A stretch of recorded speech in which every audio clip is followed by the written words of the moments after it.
I'm Veronica Dudo. Tonight on EWTN News Nightly, eyes on the White House. President Trump is set to meet Ukraine's leader while U.S. military aid hangs in the balance. Growing concern as the government shutdown carries on in Washington, some lawmakers are warning of another threat on the horizon. We're on Capitol Hill. Canonization preview. The church prepares to declare 7 new saints. We'll show you the men and women who make up the group. Plus, souls and screams.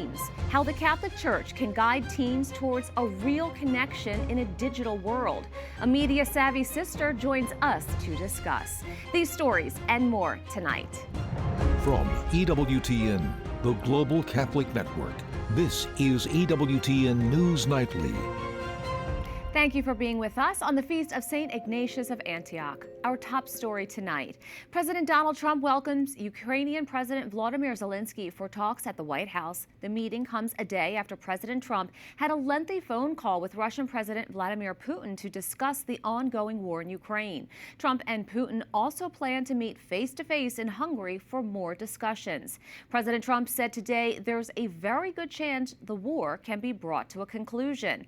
White House correspondent Owen Jensen joins us. Owen.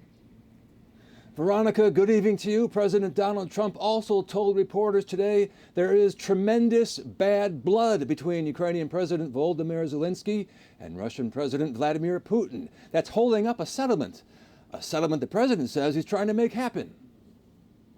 President Donald Trump welcomes back to the White House Ukrainian President Volodymyr Zelinskyy. President Trump, sir, do you believe you can convince Vladimir Putin to end the war in Ukraine? Yep, we can. More than 3 years after Russia's full-scale invasion of its neighbor began, renewed hope it can finally end. I think that President Putin wants to end the war, or I wouldn't be talking this way. I think he wants to end the war. I spoke to him yesterday for 2.5 hours. We went through a lot of details. He wants to get it ended. I think that President Zelinskyy wants to get it ended. Now we have to get it done. My congratulations with your successful ceasefire in the Middle East. Thank you. Yeah, and you did it. And I think this is the momentum to finish Russia's war against Ukraine. One hot topic right now, Tomahawk missiles, and whether Ukraine will get them. You're talking about massive numbers of very powerful weapons. So that's one of the things we'll be talking about. Hopefully they won't need it. Hopefully we'll be able to get the war over with without thinking about tomahawks. President Trump also discussed Ukrainian drones. We have a lot of drones right now. We build our own drones, but we also buy drones from others, and they make a very good drone. I mean, drone warfare has really come to the fore over the last couple of years because of this war. In the meeting today, President Trump optimistic, believing in his words, the table is set properly here now. It'll be a great honor to get it done, and the Ukrainian people are great, and the Russian people are great, and obviously they have much in common, as we understand. They have a lot in common, so it'll be a great honor to get it done. Now, Zelinskyy also met today with U.S. defense companies to discuss missile production. He says the American Patriot systems have saved many Ukrainian lives. At the White House, Owen Jensen, EWTN News Nightly. Joining us now is Ambassador James Jeffrey from the Washington Institute. Thank you so much for joining us, Ambassador. Thank you, Veronica, for having me on. President Trump says he wants to solve this war without giving President Zelinskyy Tomahawk missiles. Is that possible, and what are his calculations? Is it possible? I don't know. I think the very threat of giving Tomahawk missiles, which are long range, well over 1,000 miles, but more importantly, are very accurate with a large warhead, unlike most drones, probably led to the Putin phone call. But President Trump was optimistic before the Alaska meeting as well. Look at the Gaza settlement that Trump just brokered. He offered a deal that avoided the worst case scenario for both Hamas and for Israel, and he made it clear that he would wreak havoc on whoever didn't go along. He may or may not have such a deal ready for Putin and for Zelinskyy. That's the problem. Now today, President Trump also said India has agreed to stop buying Russian oil. Will this administration's economic pressure campaign on the Kremlin be successful? A lot of things have been working. First of all, the Ukrainian battlefield success, in a negative sense, they've stopped Russia moving forward for this entire year. The drop in oil prices, in part because of American production, has hurt Putin more. The Indian thing will help a lot. In addition, with Trump's help, the Ukrainians are now targeting Russia's refineries and other fuel installations, and this is putting a crimp into the civilian domestic market and the quality of life for Russians. That's a good thing. So all of these things are adding up against Putin. Whether it's enough for somebody who believes, Putin, in his deepest soul, that this war is right, that I don't know. Speaking of that, President Trump and Vladimir Putin have agreed to a second meeting, this time in Hungary. Could the upcoming Budapest summit produce meaningful outcomes? Absolutely it could, but I also thought that the Alaska one could. Again, there has to be a deal where Putin thinks this is better than continuing the war, and Zelinskyy thinks this is better than continuing the war. For example, if they just stopped along the current line of demarcation of the two armies, Russia would probably say that's not enough. We want more. On the other hand, Zelinskyy could probably accept that if he would get security guarantees. So I think we're close, but whether we can overcome the belief in Putin's mind, and I've dealt with Putin over the years, advising Presidents Bush and President Trump, that possibly he can push further and get more. He can't, but he may think that. Ambassador James Jeffrey, thank you so much. Thank you. Now to Lebanon, where Israel has launched a wave of airstrikes in a new violation of a ceasefire deal that's been in place since November 2024. The strikes targeted a cement factory and a nearby environmental site. The Israeli military claims both are tied to Hezbollah, accusing the group of using the facilities to rebuild militant infrastructure. The manager of one of the targets at the cement plant described the aftermath. A missile struck the tank directly, causing a flash of light, along with the presence of fuel oil, diesel, and thermal oil. All of these are highly flammable and very strong materials. And with the force of the explosion and the intensity of the airstrikes, this massive fire broke out. According to Lebanese authorities, one person was killed and at least 7 others were injured. Local media reports say the strikes triggered explosions so powerful they caused tremors and widespread panic in nearby towns. This comes just days after Israel struck heavy equipment storage sites it also linked to Hezbollah activity. The Archbishop for the Military Services USA is responding after the U.S. Army cancels all religious support contracts for Army chaplains. Archbishop Timothy P. Broglio says this is not related to the shutdown. Instead, it stems from a memorandum issued in March. It cancels contracts for coordinators of religious education, Catholic pastoral life, and musicians. In a pastoral letter sent to the members of the Archdiocese and Congress, Archbishop Broglio says, in part, in canceling these contracts, the Army overburdens Catholic chaplains, harms chapel communities, and impedes the constitutional guarantee of the free exercise of religion, especially for Catholics. The Army's action intolerably infringes upon the free exercise of religion for Catholics in the U.S. Army. I assure the faithful of this archdiocese that I will pursue all legal options to address this grave misstep. While Americans grapple with the effects of a government shutdown, some in Congress are warning of a new threat on the horizon: student debt default. Government reports show millions of student loan borrowers face a so-called default cliff in the coming months, and that could have a large impact on the economy. Capitol Hill correspondent Eric Rosales joins us with that story. Eric. Well, good evening, Veronica. Yes, right now there is a record $1.6 trillion in student debt. Nearly 10,000 student loan borrowers have not made payments on their loans since last fall, when the post-pandemic relief period for past borrowers was due. Roughly half are in default and millions more in late-stage delinquency. Some lawmakers say an entire generation will lose their economic freedom. People who have severe college debt can't buy homes or household goods. They can't start businesses. The level of college debt is now crippling everyday Americans. Now, Senator Elizabeth Warren and nearly 70 other Democrats wrote a letter to Education Secretary Linda McMahon urging the department to work with Congress. Quote, the devastating increase in past due payments threatens not only individual borrowers, but the broader economy by suppressing consumer spending and locking families out of housing and other financial opportunities.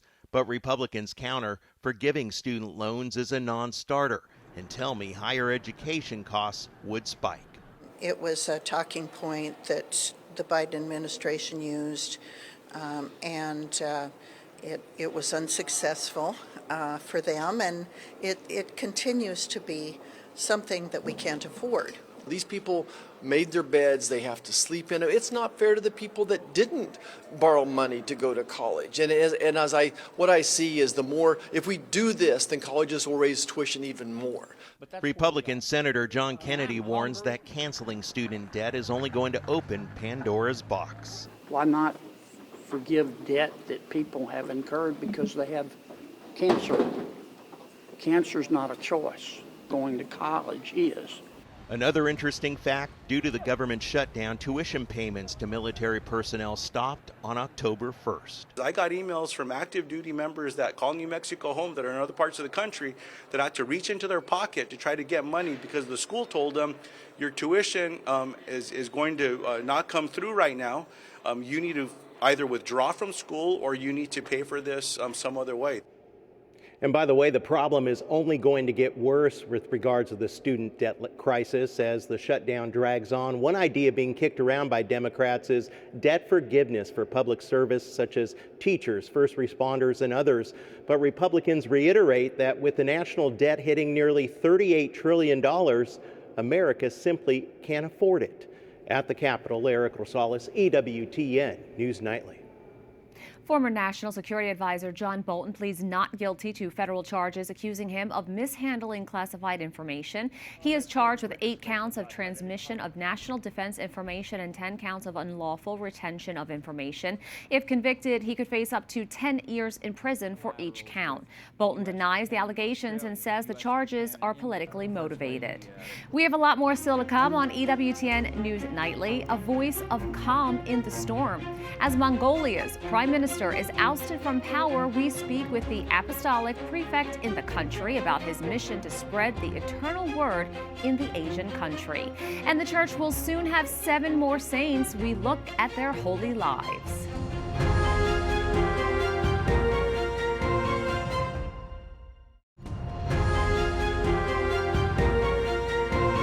Welcome back. Mongolia is experiencing political turmoil right now. The country's parliament has voted to remove Prime Minister Zelinskyy Targumbojov amid a deepening rift inside the ruling party. His chief rival, the Speaker of Parliament, has also resigned. The crisis comes as Mongolia faces teacher strikes, threats of doctor walkouts, and an unresolved national budget.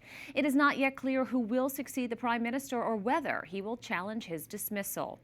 Catholics make up less than 1% of Mongolia's population, but that's not a deterrent for Cardinal Giorgio Marengo. EWTN's Montse Alvarado had a chance to sit down with him to talk about World Mission Sunday. It's a Eucharistic celebration for the missions and missionaries of the world. Your Eminence, this weekend is World Mission Sunday, and it's a wonderful moment that we're called in to think about our brothers and sisters all around the world. You're obviously in one of the places that's mission territory, 18th largest country in the world, a landlocked country, and one that doesn't have a long history of the Catholic Church there. What is your message for the world, for all of our Catholic brothers and sisters as we walk into this Mission Sunday? Well, I think it's a good reminder to be in Mongolia and to share from Mongolia of the fact that the whole church is missionary by nature, and to remember that there are still places in the world where Jesus is not known, and we are all involved in making him known and loved by people around us. And in that sense, Mongolia gives us the feeling of sharing the apostolic mission of the first apostles, and so we are so pleased and blessed to share in that mission. If someone wanted to get involved in some way, if they feel that calling in their heart this Sunday, what should they do?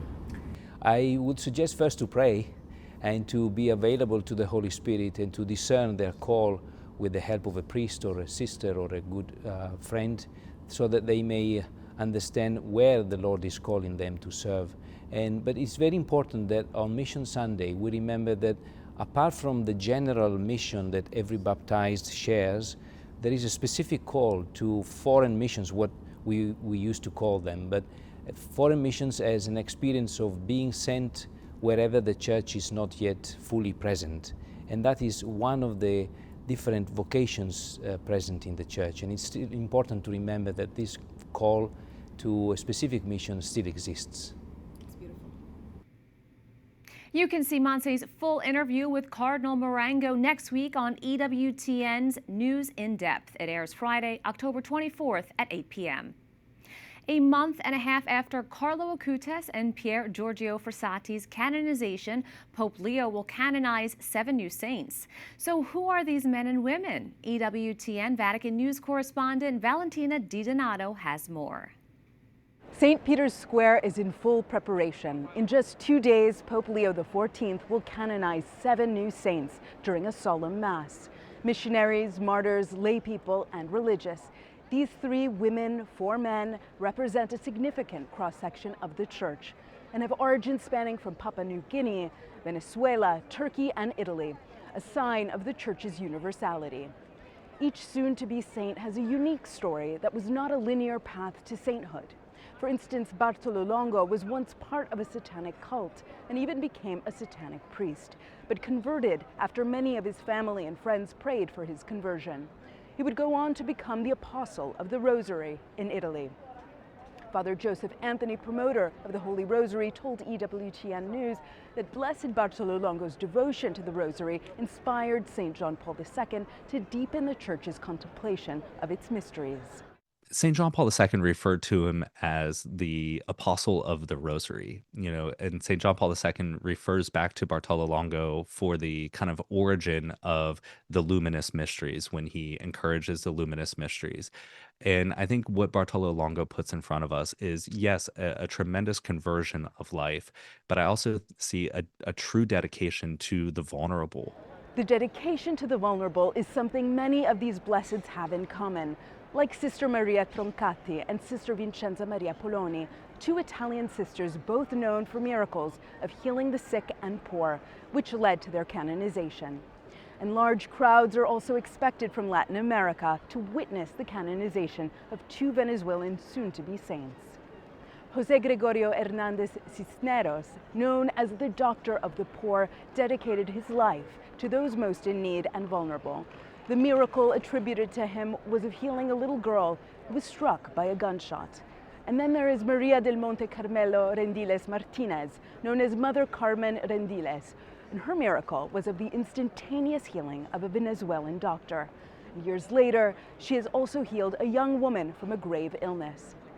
And Peter Tarot will be the first saint from Papua New Guinea, becoming a pastoral guide during the Japanese occupation throughout the Second World War. When the authorities imposed polygamy, he strongly opposed this, defending the sanctity of marriage. Arrested and martyred in 1945, he was secretly executed in a concentration camp at the young age of 33. And finally, there is Ignacio Maloyan, an Armenian Catholic archbishop of the Eparchy of Amidia, who was arrested and killed, refusing to renounce his Christian faith during World War I, when the Ottoman government began the deportation and extermination of the Armenian people. And in 2025, Pope Francis approved his canonization as a martyr of the faith without the need for a miracle. This will be Pope Leo XIV's second canonization since he was elected, and he continues the legacy of his predecessors by canonizing saints that are examples of faith personified. In Rome, Valentina Di Donato for EWTN News Nightly. Up next on EWTN News Nightly, fake friends. A new report reveals just how many teens in the U.S. rely on AI companions. We speak to one of the famed media nuns. Plus, he's the first one we know of to ever use the word Catholic when describing the church. Can you guess today's saint? The answer's up next.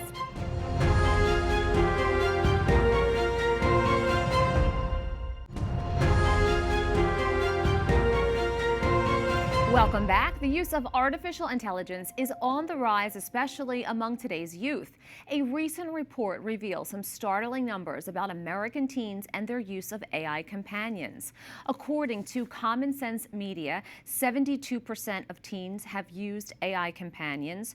33% of teens use AI companions for social interaction and relationships. 31% of teens find conversations with AI more satisfying than with real people. 12% of teens share things with AI companions they wouldn't tell friends or family. Sister Nancy Usselman of the Daughters of St. Paul and Director of Pauline Media Studies joins us now. Thank you so much for your time. Oh, you're very welcome. It's great to be with you. Now, Sister Nancy, you use media as a tool for evangelization. What can you tell about this report when you're looking at seeing these numbers? Well, I'm a media literacy educator, so yes, this is concerning in so many ways, or as we teach on how people can live well with their media, reading these reports help us to see, where people are at and what we need to address. And I think, AI companions can be helpful for some people. It can help them process their thoughts. It can help people with social anxieties or who have difficulty communicating. But it's concerning when they become replacements for real human relationships. And that's where I think it's a concern, especially with young people whose brains are still forming how to discern what is truly helpful for them or what is problematic.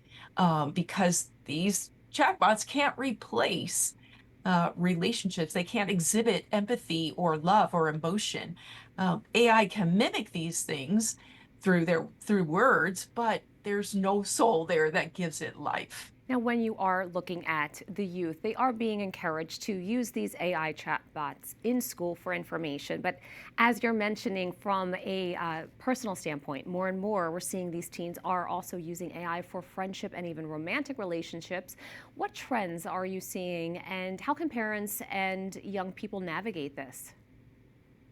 And like I said, it's one thing to process your thoughts out loud, and I guess you could do it out loud with a chatbot. But it's another thing when it becomes intimate and becomes the friendship in your life or the relationship in your life. And that's where it becomes concerning. It really needs a lot of time and reflection and discernment, especially parents with their teens, with their kids, to really be reflective about this use, because it can very easily seem that, well, the AI chatbot knows exactly what I need. I think Pope Leo talks about this, and he even talked about this in the past, about we really need to be critical engagers of every media in our culture, every technology. And that means really questioning and examining its use and why we're using it and what it's used for. I think it's important to really evaluate everything according to our Christian values and virtues before we dive headlong into every new and exciting technology. I think they require examination, and we can only do that if we take a step back and take time to reflect, take time to really consider the text potentials for good, but also for ill. And we call that media mindfulness from our Pauline Media Studies, because our faith has something to say about everything, including our media use. And I think the more we can integrate our faith with our media use, the more likely we will be reflective and critical engagers of our media. Sister Nancy Usselman, thank you so much. You're very welcome. God bless you. Thank you. Today, the church celebrates St. Ignatius of Antioch, a bishop and martyr of the early church. St. Ignatius was born in modern-day Syria in the mid-1st century. Little is known about his life except that in the year 107 AD, he was sentenced to death for refusing to renounce his faith. He was to be fed to wild beasts in the Colosseum. But while on the way to Rome for his execution, he wrote 7 letters to different churches. He's the first one we know of to use the term Catholic when talking about the church. His letters also show that the early church believed in the real presence of Christ in the Eucharist. St. Ignatius of Antioch, pray for us. We thank you for watching tonight. Remember, you can follow us on social media, Facebook, X, and Instagram at EWTN News Nightly. I'm Veronica Dudo. Good night and God bless.